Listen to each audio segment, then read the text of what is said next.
What's happening? What's up? What's good and what it do? Soul family. Elegant soul food, consecrated nature, baby. Coming through today. Again, you know, if you've been following me for a while, you know that I pretty much have the same theme. I could put whatever verbiage or situation on top of it. But the bottom line is I'm here to help us evolve and love better and deeper and wiser as best I can. I take my spiritual uploads and downloads and I put them out here for you all to share them with you because people kept telling me I should. And not only did people tell me I should, the people started telling me I should after Spirit had told me I should. And I was like, now why people keep coming up to me saying this? Okay, so today I want to talk about cries for help.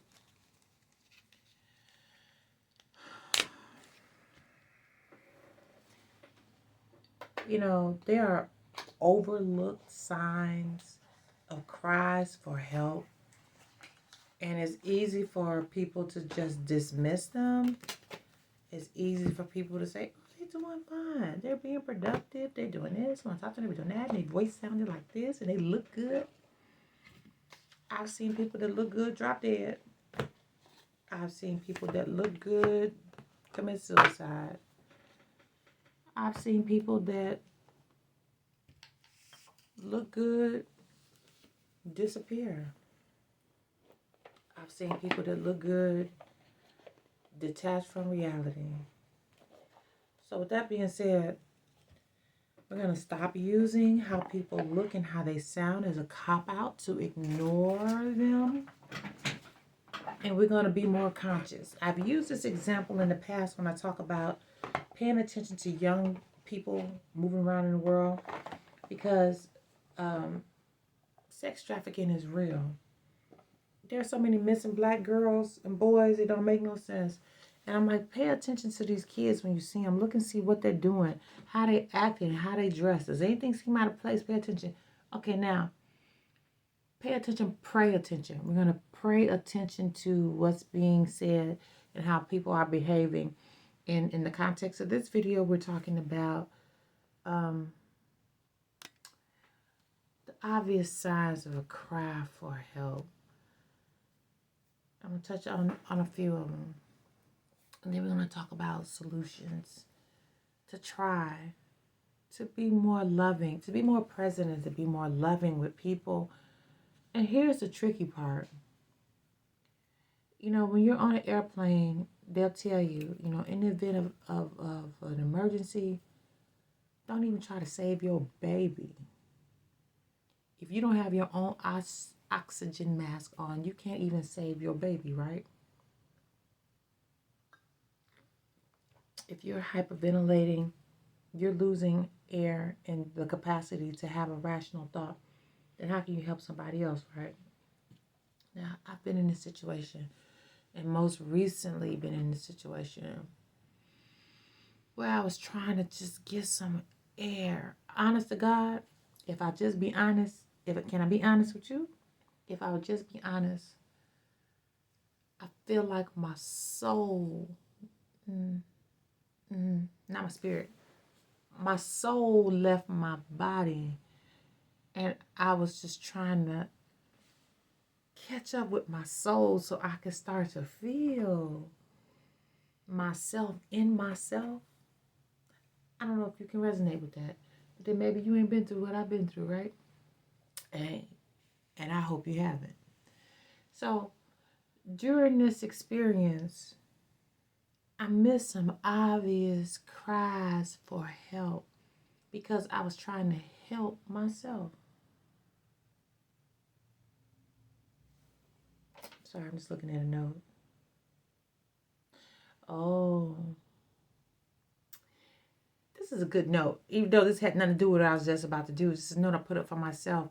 And it said that I was, I can read my own writing. I know what the word is supposed to be. I just can't think of it right now. long enough to keep people off me until I could process the experience. So it's something like I was protected, but the word starts with a D. I can't even my own writing. I was protected long enough to keep people off me until I was able to process the experience. Okay, that is relevant to what we're talking about, and we'll see as we go through here. So, as I was saying, the obvious cries for help. 4 of the obvious cries for help, and it's a longer list than this, but we're just going to talk about this because I like to get to the root cause of things. So, part of this is going to be the root cause, and part of this is going to be the symptoms. So, when you find people that are constantly busy, they're constantly busy. That's a cry for help. They're constantly busy to avoid thinking about the reality of the things that they really need to deal with. All of us got some stuff we need to deal with. All of us got some stuff we need to just sit down and spend a lot of time dissecting it, living with the truth of it, and getting some support and getting some help. Everybody needs some help every now and then. Everybody needs some help every now and then. Ain't nobody running around here that don't need some help every now and then. I'm sorry, I keep bending. It's stuff on the floor. I haven't been in my spiritual room in a while. Okay, everybody needs some help sometime. So when you find people that are constantly busy, it's something that they really need to deal with, and they're not taking the time to deal with it. That in itself is a cry for help. 2, constant altered states. Every day they're smoking and they're drinking something. They're shooting up something. They're taking some prescription pills, something. Every day they're in an altered state. Again, they want to avoid thinking rationally about something. So now let's talk about this because, see, there is no difference between the person that's constantly busy that doesn't do drugs or alcohol.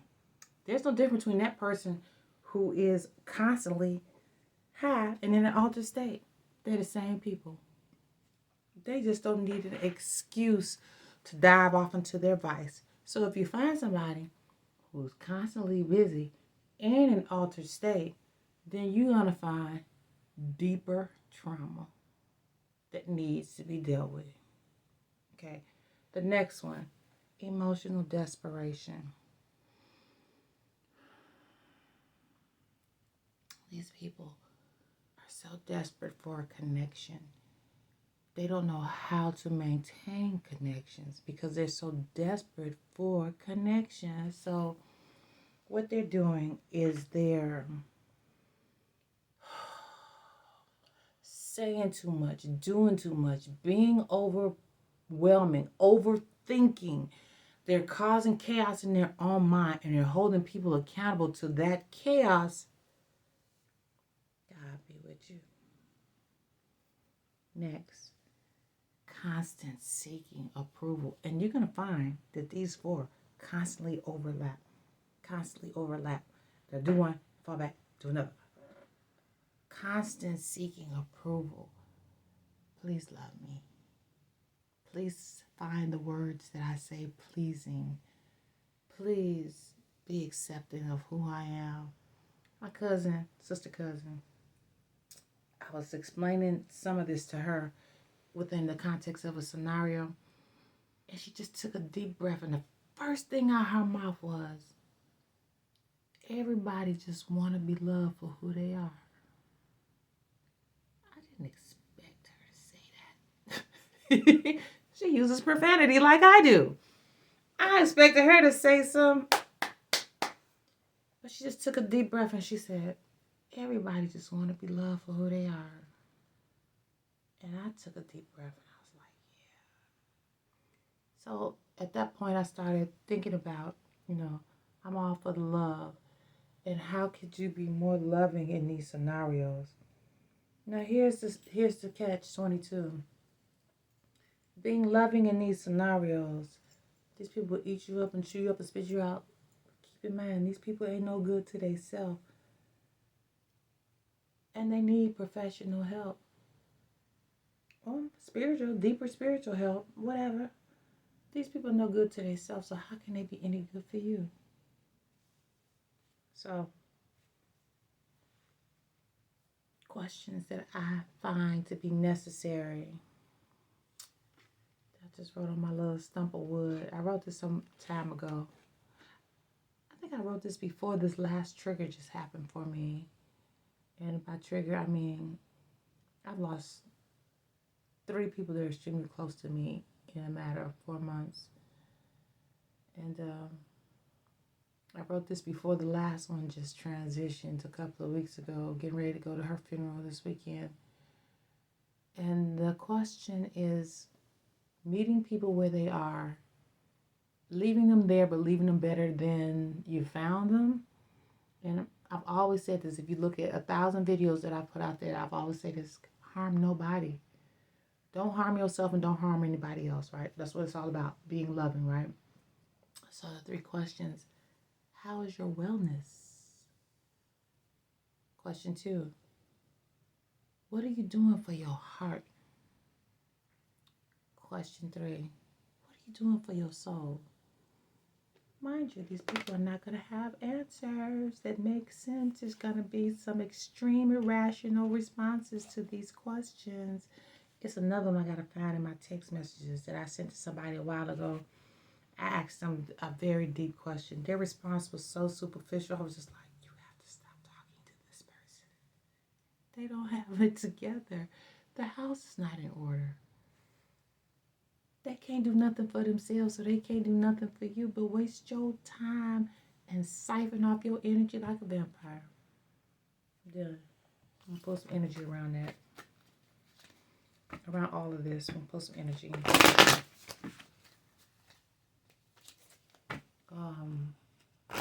What was the other download I got Sunday? What was the download I got Sunday? Put it down. You can be kind, you can be loving, but you also can put it down. Save yourself. What is the most limiting belief keeping me from what I want right now? What story are you telling yourself when you think about dreams? What is the first limiting thought that comes to mind? If you're not living the life you desire, it's because part of you doesn't believe it's possible. The sole action is to know it's time to upgrade. Look your belief in the eye. Where did it come from? Y'all catching how this goes? What new belief are you ready to adopt in its place? How will this change your results? Remember, your belief is not the root of your result. Your belief is the root of your result. Your belief is the root of your result. Own it, heal it, upgrade it. People do the work. People that got to cry for help, do the work. Do the work. It's time to do the work. People are getting, oh my God. I'm only going to take the one that flew over there. I'm not going to take all these. Well, damn it. Okay, I'll take them. Okay. People do the work. You run out of time. If you don't do the work now, you're going to find yourself somewhere where you don't have to worry about doing the work no more. I promise you. It's getting that damn serious out here. So we got swamp, sea, and day. And those are look for beauty in everything. Express your feelings. And welcome new. Did that not just fit? Okay, I see why you threw 3 out there. Yes.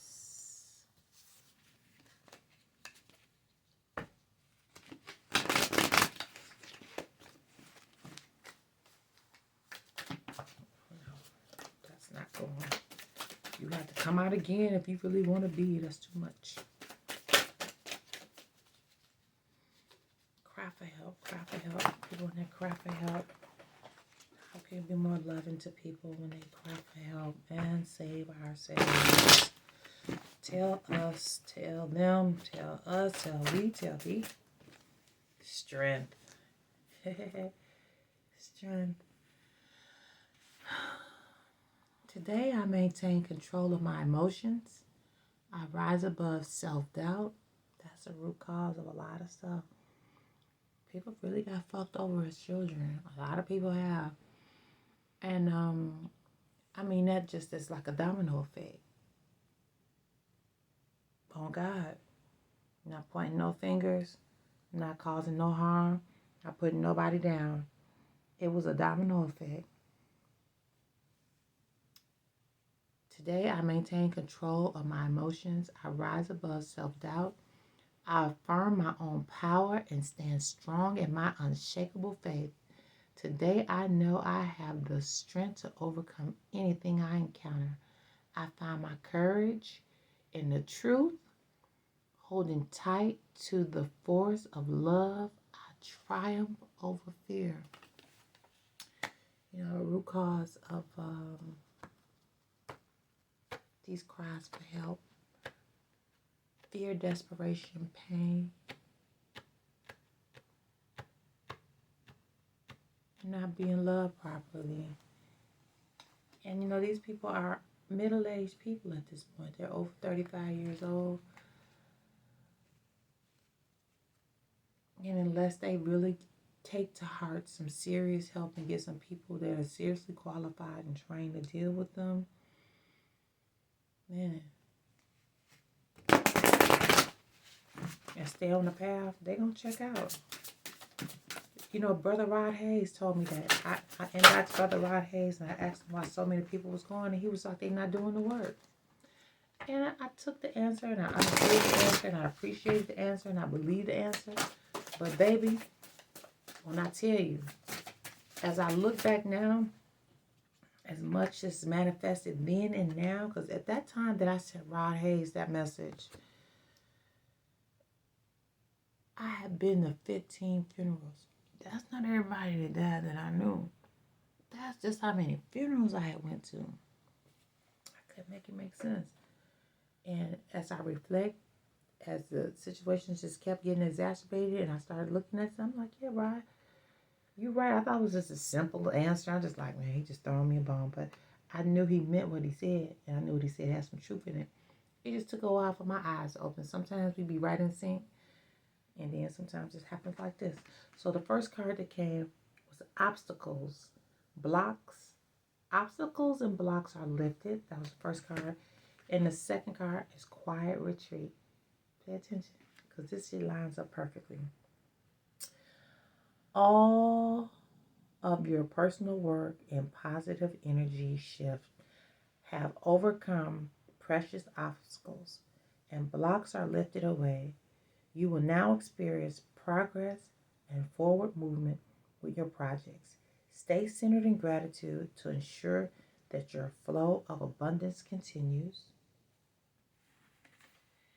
Quiet retreat is time to disconnect from the outer world so that you can discern and process your true thoughts and feelings. Your true thoughts and feelings from your inner world. Create this quiet time for yourself and you'll have more clarity about what to do next.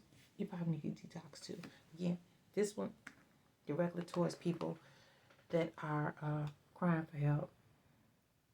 The obstacles are being lifted out your way. If you're seeing this message, if you know somebody is going through this, that is crying for help, you are the person to say, watch this video. You are the person to repeat what you heard in this video and tell them the obstacles and blocks are being lifted. Go get some help. Detox. A real detox. See a professional person that can help you detox as well as can help you with some psychological help. Psychotherapy is real. And I've seen people in the past, couples especially, they would be with a spouse that was like heavily into the church, or these people were heavily into the church, and it was like, we need some psychological or psychotherapy help, and we don't want it from the church. And people, oh my God, I can't believe you said you don't want to get it from the church. And it's like, no, I want somebody that ain't gonna just tell me to say in the name of Jesus, and Jesus gonna take care of it. Not that I don't believe that. I'm gonna do that on my own. I need somebody that can really break this thing down for me and not put no religious and no bias into it, and help me break through this trauma. Everything ain't for everybody. It ain't no one size fits all with anything. And know it. Okay. The card we got. Miracles. Oh, so beautiful. Miracles. Miracles. Ashe, ashe, ashe. Miracles.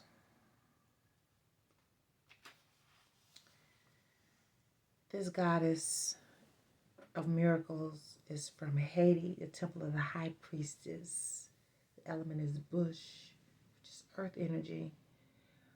Mambo priestess, I know I'm saying her name. I'll do the best I can. Ayayazin is the wise Haitian Iwa, queen of the market, riches, and sacred initiations. Respect her as her highly venerated spirit of the first priestess. Now, it's really interesting that we get this card, and I'm being led to tell you that a lot of times the people that are having these cries for help, that are experiencing these deep traumas, that haven't done the work and haven't been exposed or to accepting the help or been in denial about the help, these people have a high calling for their life. And somewhere along the line, they let the distractions become easier coping mechanisms than doing the work. Okay, the guidance here is you are a magnet for miracles. You are a miracle. What you truly allow yourself to believe, all things are possible. Dare to dream bigger.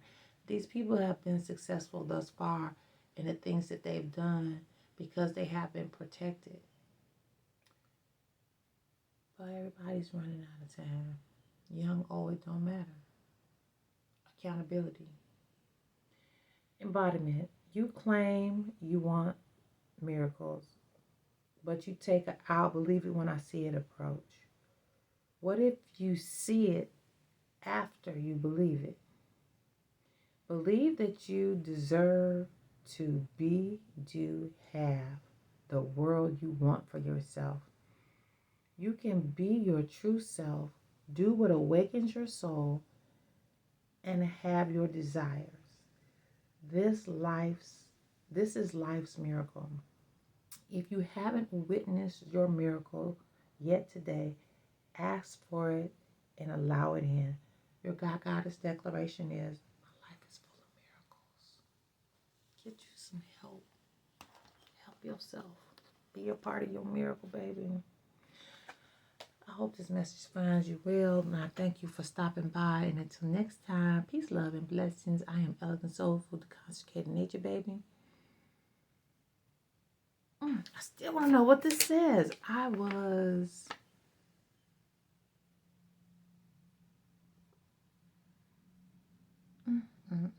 something long enough to keep people off me until I could process the expense. It's a powerful word, whatever it is. Anyway, I hope all of this blessed you. Please leave comments below, and until next time, I love you.